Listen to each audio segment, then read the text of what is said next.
오늘 주시는 하나님의 말씀은 누가복음 12장입니다. 누가복음 12장 13절부터 21절까지 보겠습니다.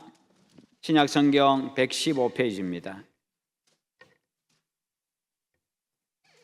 누가복음 12장 13절에서 21절입니다. 무리 중에 한 사람이 이르되 선생님, 내 형을 명하여 유산을 나와 나누게 하소서 하니 이르시되 이 사람아, 누가 나를 너희의 재판장이나 물건 나누는 자로 세웠느냐 하시고, 그들에게 이르시되 삼가 모든 탐심을 물리치라. 사람의 생명이 그 소유에 넉넉한 데 있지 아니하니라 하시고, 또 비유로 그들에게 말하여 이르시되 한 부자가 그 밭에 소출이 풍성하매 심중에 생각하여 이르되 내가 곡식 쌓아둘 곳이 없으니 어찌할까 하고, 또 이르되 내가 이렇게 하리라. 내 곡간을 헐고 더 크게 짓고 내 모든 곡식과 물건을 거기 쌓아두리라. 또 내가 내 영혼에게 이르되 영혼아, 여러 해 쓸 물건을 많이 쌓아두었으니 평안히 쉬고 먹고 마시고 즐거워하자 하리라 하되, 하나님은 이르시되 어리석은 자여, 오늘 밤에 내 영혼을 도로 찾으리니 그러면 내 준비한 것이 누구의 것이 되겠느냐 하셨으니. 함께 봅니다. 자기를 위하여 재물을 쌓아두고 하나님께 대하여 부요하지 못한 자가 이와 같으니라. 아멘. 네, 오늘 말씀의 제목 같이 한번 읽어보겠습니다. 스승의 은혜, 스승의 길. 아멘. 네. 또 스승의 날을 또 지나왔습니다. 여러분들은 지나온 여러분들에게 선한 영향을 끼친, 마음에 감동을 준 스승들이 있습니까? 또 그분들에게 어떻게 감사의 표현을 하셨습니까? 미국 앵커리지의 한 고등학교 선생님이 세상에 대한 절망과 증오 때문에 수업에 집중하지를 못하는 그 학생들에게 수업이 도저히 되지를 않아가지고 어느 날은 학생 수만큼 $2짜리 지폐를 준비해 왔습니다. 그리고는 한 장씩 다 나누어 주면서 이것을 가지고 반드시 너희들이 가장 사랑하는 사람, 너희들이 가장 사랑하는 사람을 위해서 이 돈을 써야 된다. 그렇게 하면서 $2짜리 지폐를 한 장씩 다 나누어 주었습니다. 그것은요, 자신을 버림받은 존재라고 생각을 하고 그들을 위해서, 그럼에도 불구하고 그들을 위해서 진정으로 위해서 기도해주고 가슴 아파하는 그런 사람이 있다는 것을, 자신들을 사랑하는 사람이 있다는 것을 깨우쳐주기 위함이었습니다. 훗날 선생님은요, 한 학생으로부터 편지를 받았습니다. 선생님께서 $2짜리 지폐를 주신 그날, 저는 절망의 고통에서 벗어나서 마음을 고쳐 먹고 그리고 사랑하는 사람을 위해서 꿋꿋하게 노력해서 제가 크게 성공할 수 있었습니다 하는 바로 그와 같은 편지였습니다. 여러분, 닐이라고 하는 사람은요, 가장 좋은 교사는, 가장 좋은 선생님은 학생들과 함께 웃는 선생님이다. 그러나 가장 나쁜 선생님은 학생들을 우습게 보는 선생님이다. 그렇게 이야기를 했습니다. 여러분, 내가 가르치는 아이들의 철없고 믿음 없는 현재만 보지 마시고 은혜 받아서 훌륭하게 변화된 그런 미래의 모습을 생각하면서 아이들을 대하고 아이들을 가르치십시오. 그래야 어떤 아이도 무시하지 아니하고 희망을 가지고 그들을 가르치고 그들을 대할 수가 있습니다. 스승에는요, 가정에서의 스승이 있고 교회에서의 스승이 있고 사회 속에서의 스승이 있습니다. 각 영역에 다 우리의 스승들이 있습니다. 내 마음에 감동을 주고 내 마음에 깨우침을 주고 나에게 사표가 되는 바로 그와 같은 사람들이 다 우리의 스승들입니다. 마찬가지로 그러기에 우리 자신도 각 영역에서 다 훌륭한 스승이 다 될 수가 있습니다. 우리는 그런 분들로 인해 가지고 오늘의 내가 존재하기 때문에 감사하는 마음을 잊지 않아야 합니다. 우리는 스스로 내 혼자 힘으로, 내 힘으로 우리 자신이 만들어져 오지를 않았습니다. 특별히 우리 아들, 딸, 손자, 손녀들의 영적인 성장을 책임지고 있는 교회학교 선생님들의 노고에 진정으로 감사하고 그들을 위해서 격려해주고 그리고 기도해 주시기를 바랍니다. 뿐만 아니라 우리의 자녀들, 우리의 후손들을 책임지고 있는 학교의 선생님들에게도 감사의 마음을 가지시기를 바랍니다. 한국교원단체연합에서 초중고대 교사들에게 스승의 날 가장 하고 싶은 말과 가장 듣고 싶은 말이 무엇입니까? 라고 물었는데 그중에 가장 듣고 싶은 말 1위가 선생님 감사합니다 였다고 합니다. 가장 해주고 싶은 말은 나는 너를 믿는다, 너는 할 수 있어 라는 바로 그 말이었다고 합니다. 여러분, 스승과 제자의 관계가 변질이 되고 퇴색되어진 그런 시대입니다. 그러나 그럴수록 그리스도인 교사들은요, 바른 스승의 도를 세워가야 합니다. 그리고 그리스도인 학생들은요, 스승에 대한 감사를 잊지 아니하고 제자의 도리를 다해야 합니다. 그럴 때에 속도는 늦다 할지라도 바른 관계를 회복해 갈 수가 있습니다. 그런 사람 한 사람이 생김으로 말미암아서 그들로 말미암아 선한 영향력을 미치게 되고 사람들이 영향을 받게 되기 때문이지요. 아무리 시대가 변하고 타락해도요, 스승은 스승이고 제자는 제자입니다. 아무리 시대가 변해도 스승과 제자는요, 사람과 사람의 관계입니다. 그야말로 인격적인 관계다 그 말입니다. 그러기에 서로 마음이 통해야 되고 마음을 주고받아야 되고 인격적인 관계 속에서 그렇게 함께 이루어져 가야 합니다. 그러기에 스승은요, 제자를 향한 사랑과 이해와 인내로 바른 길을 제시해 주어야 합니다. 그리고 진리를 가르칠 때에 마음의 감동과 함께 변화의 모습도 일어납니다. 거기서 스승의 권위가 생겨나고요, 제자들의 존경과 감사가 따라옵니다. 존경과 감사는요, 강요할 수 있는 것도 아닙니다. 야단친다고 되는 것도 아니지요. 가르쳐주고 보여주고 느끼게 할 때에 서서히 일어납니다.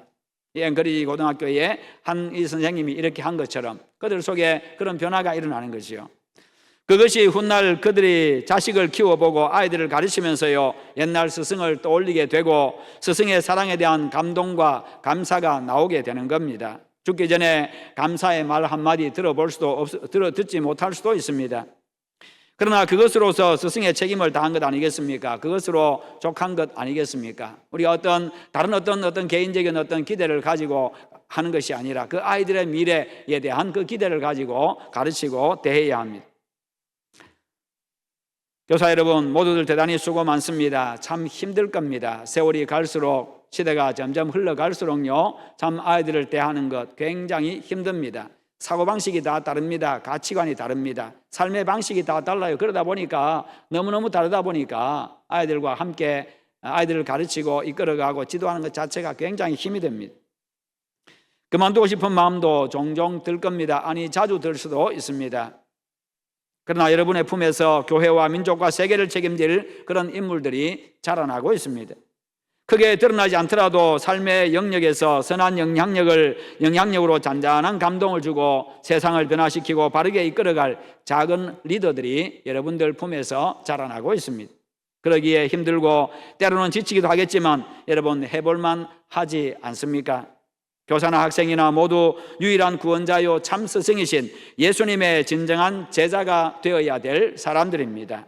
교사가 먼저 예수님을 따르고 예수님을 닮은 참 제자가 될 때에 아이들을 예수님의 제자로 키워갈 수가 있습니다. 스승은요, 보여줌으로 가르치는 사람이기 때문입니다. 아이들은 듣고 배우는 게 아니라 보고 배우기 때문입니다. 우리의 자녀들도 마찬가지입니다. 부모에게 듣고 배우는 게 아니라 보면서 자랍니다. 예수님은 우리에게 진리와 생명의 길이 되신 영원한 스승이십니다. 그 예수님은요, 제자들에게 본을 보여주심으로써 가르치고 훈련시키셨습니다. 그 예수님을 믿고 따르고 본받는 그런 훌륭한 제자들이 다 되시기를 축원합니다. 그러려고 하면요, 예수님의 가르침에 따라서 오늘 말씀에서처럼요, 탐심을 버려야 합니다. 예수님이 탐심을 버리라 그렇게 말씀하고 있습니다. 지나친 욕심이 자신을 망하게 한다는 것이지요. 15절에 보면 삼가 모든 탐심을 물리치라. 사람의 생명이 그 소유에 넉넉한 데 있지 아니하니라. 생명이 내가 가진 것에 달려있는 게 아니라는 겁니다. 31절에서 다만 너희는 그의 나라를 구하라. 그리하면 이런 것들을 너희에게 더하시리라. 그러면서 소유의 욕망과 탐심을 버리고 하나님의 나라를 추구하라. 하나님의 나라는 의와 희락과 평강이라고 했습니다. 의와 평강과 희락이라. 의를 추구하고 평강을 추구하고 기쁨을 추구하라는 거예요. 이게 바로 하나님의 나라. 그것을 누리면서 살아가라는 겁니다. 그게 중요하다는 거예요. 소유가 중요한 게 아니라 의로운 삶을 살아가는 게 중요하고 평강을 누리는 게 중요하고 기쁨을 누리는 게 중요하다는 것이지요. 그러나 사람들은 그렇게 생각하지 않습니다. 많이 가지면 행복할 거라고 생각합니다. 높은 자리 차지하면 행복할 거라고 생각합니다. 많은 것을 알게 되면 행복할 거라 생각하지만 천만의 말씀요, 오히려 그것이 우리를 괴롭게 할 수 있습니다. 힘들게 할 수 있습니다. 불행하게 할 수 있습니다. 왜요? 탐심을 가지면요, 나를 위해서 그것을 사용하려고 하면요, 사람이 불행해집니다. 힘들어집니다. 나뿐만 아니라 주변 사람들까지 힘들게 하고 고통스럽게 한다는 것이지요. 여러분, 오늘날 세상의 모든 문제, 인간의 문제는요, 대부분 탐심에서 오는 것들입니다. 세상은요, 남들보다 더 많이 가지라고 이야기합니다. 남들 위에 군림하라고 이야기합니다. 사람들이 그게 옳은 것인 줄 압니다. 그게 잘 사는 것인 줄 압니다. 그래서 그것을 얻기 위해 가지고 주변을 돌아볼 겨를도 없습니다. 다른 사람 생각하지 않습니다. 오직 나만을 위해서, 내 탐심을 위해서, 내 욕심을 채우기 위해서 그냥 그것만 쳐다보고 달려갑니다. 남이 어떻게 되든지 말든지. 그러나 주님은요, 인생의 목적을 하나님의 나라에 두라 그렇게 말씀하셔요. 그래야 나도 행복하고 남도 행복하고. 세상은 어떻게 하든지 더 많이 차지하라고 가르치지만 주님은 소유가 아니라 나눔을 말씀하십니다. 33절에 너희 소유를 팔아 구제하여 낡아지지 아니하는 배낭을 만들라. 곧 하늘에 둔 바 다함이 없는 보물이니 거기는 도둑도 가까이 하는 일이 없고 좀도 먹는 일이 없느니라. 사도행전 20장 35절에 범사에 여러분에게 모본을 보여준 바와 같이 수고하여 약한 사람들을 돕고 또 주 예수께서 친히 가르치신 바, 말씀하신 바, 주는 것이 받는 것보다 복이 있다 하심을 기억하여야 할지니라. 주님의 가르침은 세상과 반대입니다. 세상은 굴림을 가르치지만 주님은 낮아짐을 가르치십니다. 누구든지 이 어린아이와 같이 자기를 낮추는 사람이 천국에서 큰 자니라. 세상은 나만 살면 된다고 가르치지만요, 주님은 남을 위한 나의 죽음을 말씀하십니다. 너희 십자가를 지고 나를 따라오너라. 요한복음 15장 13절에 사람이 친구를 위하여 자기 목숨을 버리면 이보다 더 큰 사랑이 없나니. 세상은 섬김을 받으라고 가르치지만 주님은 섬기라고 하십니다. 내가 주와 선생이 되어 너희 발을 씻었으니 너희도 서로 발을 씻어주는 것이 옳으니라. 내가 너희에게 행한 것 같이 너희도 행하게 하려 하여 내가 본을 보였다. 세상은 어떻게 하든지 많은 이익을 남기라고, 그래서 많이 가지라고 가르칩니다. 하지만 예수님은요, 세상에서 이익이 아니라 손해보는 삶을 살라고 말씀하셔요. 내 오른뺨을 때린 자에게 왼뺨도 돌려대라. 오리를 가자고 요구하는 자에게 십리를 함께 가주라. 2km를 함께 걸어가자는 자에게 4km를 같이 가주라는 겁니다. 너의 속옷을 가지고자 하는 자에게 너의 겉옷까지 나누어 주라. 그렇게 이야기하셔요. 그런 삶이 주님이 원하시는 삶이고 성공적인 삶이고 복된 삶이라는 것입니다. 성경을 믿는다고 하면요, 그렇게 살면서 자녀들에게 그렇게 가르쳐야 되고 그렇게 보여주어야 합니다. 남에게는 그렇게 가르치면서 내 자식에게는 세상을 따라가라고 그렇게 가르쳐서는 안 된다는 거예요. 왜요? 내 자식을 망하게 하는 길입니다. 오늘날 세상의 가르침은요, 항상 자기중심적이고 물질중심적입니다. 자신과 물질이 우상이 되어 있습니다. 나만 잘 되면 된다. 내만 즐거우면 된다. 돈만 많이 벌면 된다. 직업 선택의 기준도 돈이 되어 있고요, 모든 가치의 기준이 돈이 다 되어 있습니다. 사람 판단하는 것도 돈으로 판단합니다. 그 집의 크기로 판단합니다.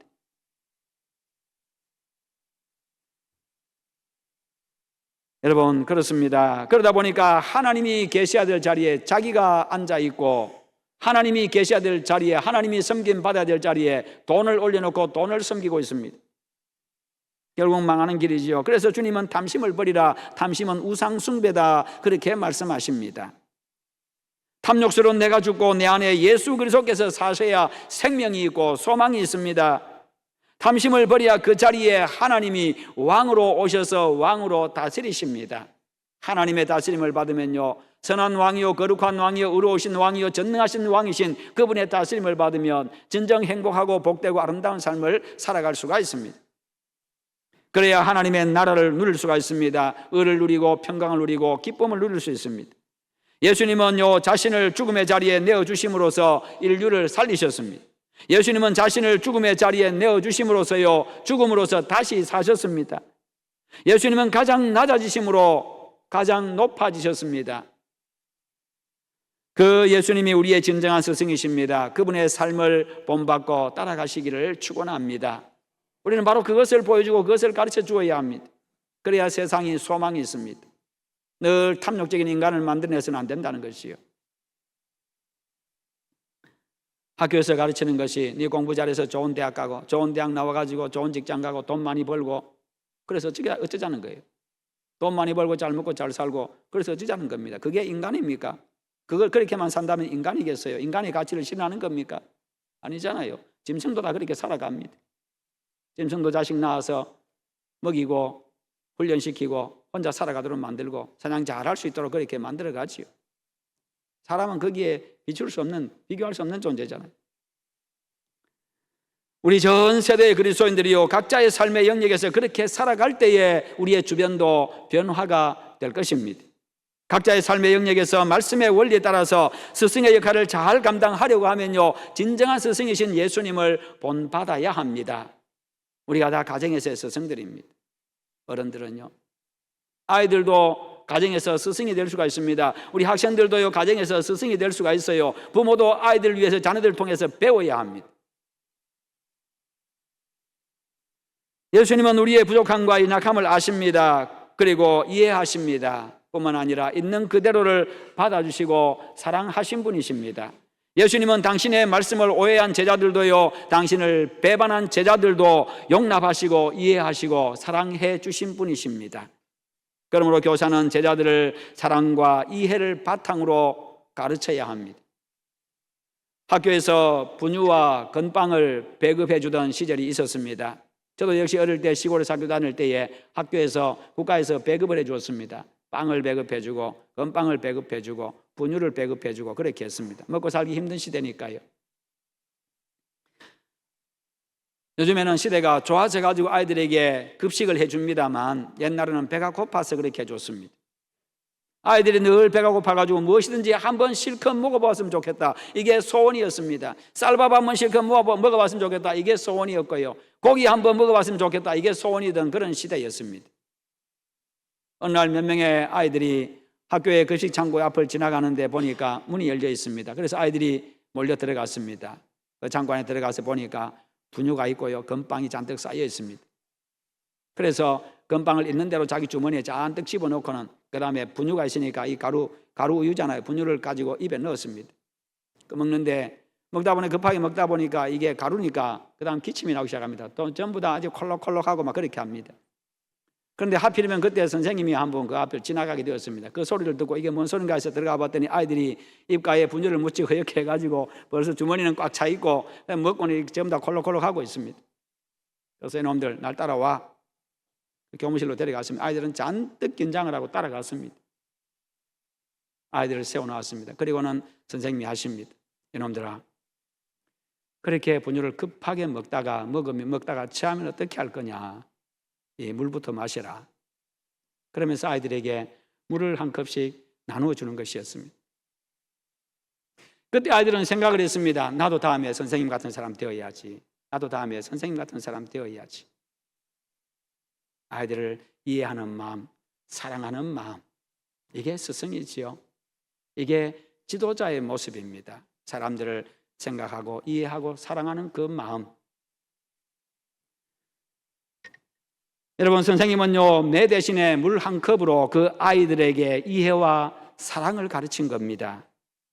우리가 가르치는 아이들은요, 아직 부족합니다. 연약한 부분이 많습니다. 아직 채워지지 아니한 부족한 부분이 많은 존재이기 때문에, 그렇게 부족한 부분이 많은 존재이기 때문에 사실은요, 가능성이 있고 소망이 있는 겁니다. 미래가 기대가 되는 거지요. 어떤 것을 채우느냐에 따라서요. 그래서 미래가 있고 가능성이 있고 기대가 되는 겁니다. 아직도 부족하기 때문에, 아직 안 채워졌기 때문에 기대감이 있는 것이죠. 아직 연약한 존재이기 때문에 앞으로가 더 기대되는 그런 학생들입니다. 교육과 경험을 통해서 얼마나 크고 강한 사람이 될지 모릅니다. 여러분, 부족하고 연약하기 때문에 어린이라고 이야기합니다. 부족하고 연약하기 때문에 어린이라고 말합니다. 아직도 열매가 작기 때문에 청소년이라고 이야기합니다. 아직도 덜 익었기 때문에 청년이라고 이야기합니다. 그래서 교육이 필요합니다. 훈련이 필요합니다. 그리고 기다림이 필요합니다. 그렇기 때문에 더 많은 관심이 필요하고요, 더 많은 이해가 요구되고 사랑이 요구되는 거지요. 우리 내 자식들을 그렇게 키워왔잖아요. 교회에서도 사회 속에서도 우리는 그렇게 아이들을 보고 그렇게 기다릴 줄 알고 이해하고 사랑을 바탕으로 대해야 합니다. 그렇기 때문에 배우라고 돈 들여가지고 학교에 보내고 교회에도 보냅니다. 그래서 일반 학교든지 교회 학교든지 참 교사가 중요합니다. 교사가 가르침과 훈련을 통해서 채우고 성장시켜 가기 때문이지요. 이와 같은 전제와 이해하에 아이들과 청소년과 청년들을 우리가 대할 수 있어야 합니다. 예수님처럼 사랑과 이해로 맡은 아이들을 위해서 기도하고 잘 가르치고 양육해 가시기를 바랍니다.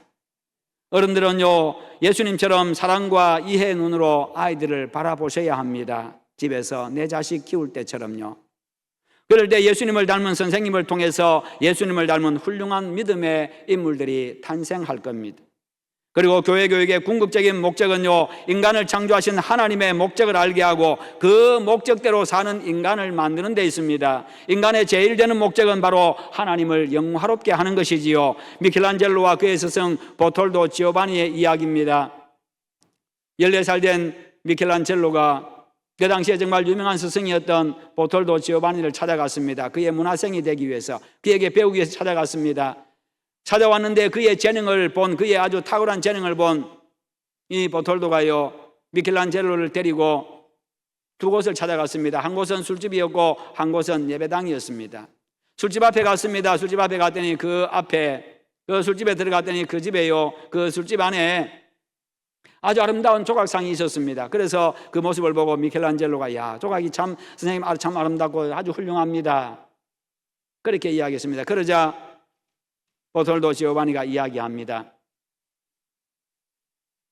참 조각은 잘했지만 이 조각은 지금 술집에서 술 먹는 사람들의 즐거움을 위해서 쓰여지고 있단다. 그리고 예배당으로 갔습니다. 예배당에 갔더니 천사 조각상이 아주 아름답게 잘 새겨져 있습니다. 선생님, 이 조각이 너무너무 아름답고 좋습니다. 그래, 이 조각은, 이것도 동일한 조각이지만, 조각품이지만 이 조각품은 하나님을 위해서, 하나님의 영광을 위해서 그렇게 쓰여지고 있단다. 그렇게 이야기를 합니다. 그러면서 이야기합니다. 너의 그 재능, 너의 훌륭한 그 재능을 앞으로 무엇을 위해서 쓰기를 원하느냐? 무엇을 위해서 쓰기를 원하느냐? 그렇게 묻습니다. 스승의 물음에 어린 미켈란젤로는요, 하나님의 영광을 위해서, 하나님을 위해서 쓰겠습니다. 처음에 그가 찾아왔을 때 보톨도가 물었습니다. 너에게 앞으로 필요한 것이 뭐냐라고 물었을 때에, 저의 재능과 이 기술을 점점 더 발전시키는 겁니다, 그렇게 이야기했습니다. 그러나 보톨도는 이야기합니다. 그 기술만으로 되는 게 아니다. 기술만으로 되는 게 아니라 너의 그 기술을 무엇을 위해서 쓸 것인가, 이것부터 먼저 결정하고 너는 배워야 된다. 내 그 기술을 무엇을 위해서 쓸 거냐, 이것부터 결정하고 네가 배워야 된다. 이것부터 결정하고 내 기술을 배우고, 이것부터 결정하고 네가 배우고, 이것부터 결정하고 무언가를 얻기 위해서 노력하라, 그렇게 이야기한 겁니다. 우리가 배우는 목적, 우리가 뭔가를 가지려고 하는 그 목적이 뭐냐, 이것부터 바로 가지라는 거예요. 이것부터 정하고 그 목적이 바로 되지 아니하면 그것부터 고치라는 거예요. 그리고 가지라는 거예요. 왜요? 그렇지 아니하면 그게 나에게 화가 되기 때문에. 우리는 모두가 하나님의 영광을 위해 존재하는 사람들입니다. 그러기에 그것을 자녀들과 학생들에게 분명하게 가르쳐 주어야 합니다. 하나님을 영화롭게 하는 방법은요, 내가 하나님의 말씀대로 살면서 하나님이 어떤 분인가를 세상 속에 보여주는 겁니다. 아이들에게, 주변 사람들에게 보여주는 겁니다. 내 모습을 보면서, 하나님이 그런 분이구나, 저런 분이구나, 이게 하나님을 영화롭게 하는 겁니다. 1등이 아닙니다. 우승이 아닙니다. 내 삶을 통해서, 내 마음 씀씀이를 통해서, 내 표정을 통해서, 내 말 한마디를 통해서, 내 행동 하나하나를 통해서 하나님이 어떤 분인가를 보여주는 것이요, 이게 바로 하나님을 영화롭게 하는 겁니다. 이게 영광 돌리는 겁니다.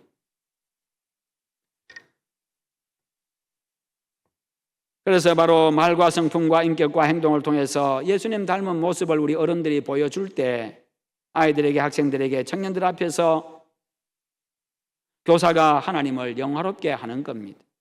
세상에서도 마찬가지입니다.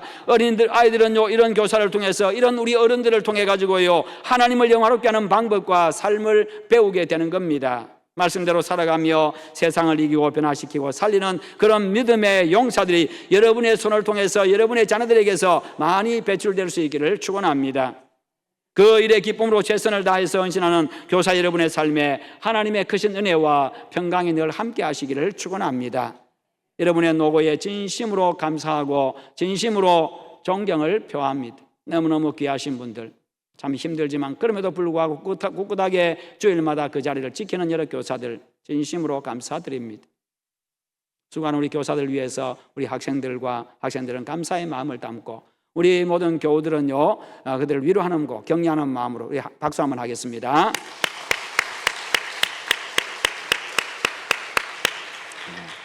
기도하겠습니다. 하나님 아버지 감사합니다. 주께서 우리의 다음 세대를 허락하여 주시고 또 이들을 위하여서 가르치고 훈련시키는 양육하는 교사들을 주신 것 감사합니다. 우리도 역시 어릴 때부터 자라면서 여러 교사들 각 영역에서 연령대를 따라서 교사들을 만나왔고 우리가 이렇게 만들어져 왔습니다. 하나님 아버지 감사합니다. 우리 모든 하나님의 교사들에게 힘주시고 하나님께서 평강을 다하여 주시고 행복한 교사들이 되게 하여 주시옵소서. 주님 닮은 교사가 되게 하여 주시고 그 모습을 보고 아이들도 우리 주님 닮아가게 하여 주시옵소서. 우리 모든 교사들에게 건강 주시기 원합니다. 가정에 복 주시기 원합니다. 삶의 모든 영역에 은혜 더하여 주시옵기를 원합니다. 끝까지 그 자리를 지키며 맡은 사명 잘 감당해 나가도록 도와주시옵소서. 이 땅에 한도 이제 각 학교에 하나님의 연령에 따라서 교사들이 많이 있습니다. 유치원에 그리고 초등학교 그리고 중학교 고등학교 대학교에 모든 교사들에게 함께 하시고 바른 마음들 가지고 학생들 아이들을 사랑하는 마음들 가지고 그렇게 잘 감당해 나가도록 도우셔서 이 땅의 미래가 밝게 하여 주시옵소서. 예수님의 이름으로 기도하옵나이다. 아멘.